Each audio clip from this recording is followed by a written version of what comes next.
இன்றைக்கி ஒரு சூப்பரான சூப் ரெசிபி தான் பார்க்க போகிறோம். உங்களுக்கு இந்த மாதிரி வயல் நண்டு கிடைச்சா கண்டிப்பாக சூப் வச்சு குடிச்சு பாருங்கள். இந்த கிளைமேட் சேஞ்சுக்கு அல்டிமேட்டாக இருக்கும். நார்மலாக வாங்குற நண்டை விட இந்த மாதிரி வயல் நண்டில் நிறைய ஹெல்த் பெனிஃபிட்ஸ் இருக்குது. குழந்தைங்களுக்கும் கொடுக்கலாம். சளி இருமல் எந்த பிரச்சனை இருந்தாலும் உங்கள் பக்கத்தில் கூட வராது, அந்த அளவுக்கு ஹெல்தி.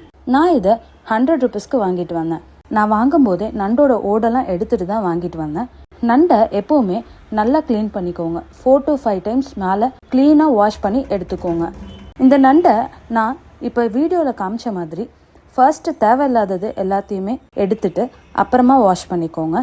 நண்டு க்ளீன் பண்ணும்போது கொஞ்சம் டைம் எடுத்து நல்லா க்ளீனாக வாஷ் பண்ணிக்கோங்க, இல்லைன்னா ஃபவுல் ஸ்மெல் வரும். இந்த நண்டை நீங்கள் நல்லா க்ளீன் பண்ணி வாஷ் பண்ணிவிட்டு இடிச்சு சூப்பாக வைக்கலாம். பட் நான் இதை குழந்தைக்கு கொடுக்கறதுனால இடிக்கும் போது அதோட ஓடெல்லாம் சூப்ல மிக்ஸ் ஆகும். ஸோ நான் இடிக்கல. நீங்க சூப் இன்னும் டேஸ்டியா இருக்கணும்னு நினைச்சா பாதி நண்டை இடிச்சு சேர்த்துக்கோங்க. இந்த சூப் செய்யறதுக்கு ஒரு குக்கர்ல 4-5 டேபிள் ஸ்பூன் ஆயில் சேர்த்துட்டு ஒரு கை நிறைய கருவேப்பிலை, 10-15 சின்ன வெங்காயத்தை இடிச்சு சேர்த்துக்கோங்க. வெங்காயத்தை ஆட் பண்ணிவிட்டு 2 நிமிஷம் வதக்கி விட்டுட்டு கலர் சேஞ்ச் ஆகும்போது 1 டீஸ்பூன் அளவுக்கு உப்பு, கொஞ்சமாக மஞ்சள்தூள் சேர்த்து மிக்ஸ் பண்ணிக்கோங்க. அப்புறம் நம்ம க்ளீன் பண்ணி ரெடியாக எடுத்து வச்சுருக்கிற நண்டை சேர்த்து நல்லா வதக்கிட்டு 5 minutesக்கு அப்படியே லோ ஃப்ளேம்லேயே விட்டுருங்க.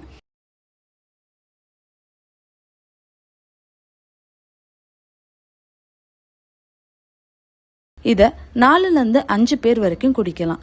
5 நிமிஷம் விட்டு 1/2 டீஸ்பூன் அளவுக்கு கரம் மசாலா, 1 டீஸ்பூன் அளவுக்கு ஜீரக மிளகுத்தூள், கொஞ்சமாக அதாவது 1/2 டீஸ்பூனுக்கும் கம்மியாக கேஸ்டர் ஆயில் விளக்கெண்ணெய் ஆட் பண்ணிவிட்டு 1 டேபிள் ஸ்பூன் அளவுக்கு இஞ்சி பூண்டு பேஸ்ட்டு சேர்த்து நல்லா மிக்ஸ் பண்ணிக்கோங்க. விளக்கெண்ணெய் ரொம்ப கம்மியாக தான் சேர்த்தணும், இல்லைன்னா ஆயில் ஸ்மெல் நீங்கள் சூப் குடிக்கும் போது வரும். நண்டு ரொம்பவே சூடு, ஒரு சிலருக்கு அது வயிறு வலிக்கும் சான்ஸ் இருக்குது. இந்த மாதிரி கேஸ்டர் ஆயில் சேர்த்தும் போது உங்களுக்கு வயிறு பிரச்சனை எதுவும் வராது. ஸோ பார்த்து கொஞ்சமாக ஆட் பண்ணிக்கோங்க. ஒரு மீடியம் சைஸ் தக்காளியை சேர்த்து 2 நிமிஷம் விட்டு உங்களுக்கு எந்த அளவுக்கு சூப் வேணுமோ அந்த அளவுக்கு தண்ணி சேர்த்து நல்லா கலந்துக்கோங்க. நான் இங்கே நண்டு முழுகிற அளவுக்கு தண்ணி சேர்த்துருக்கேன். இந்த சூப் கொதிக்க ஸ்டார்ட் ஆகும்போது கை நிறைய கொத்தமல்லியை ரஃபா சாப் பண்ணி சேர்த்து நல்லா மிக்ஸ் பண்ணிக்கோங்க. சூப் கொதிக்க ஸ்டார்ட் ஆகும்போது விசில் போட்டு 5 விசில் விட்டு மூடி ஓப்பன் பண்ணி பார்த்தா ஹெல்தி அண்ட் சூப்பரான வயல் நண்டு சூப் ரெடி.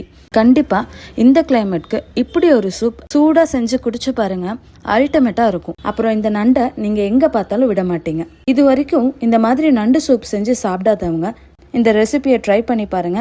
நீங்க செய்யற சூப்போட டேஸ்ட்டுக்கு கடையில் வாங்கி குடிக்கிற எந்த ஒரு சூப்பா இருந்தாலும் சரி பக்கத்திலே வர முடியாது. அவ்வளோ டேஸ்டியா இருக்கும் உங்களோட சூப்.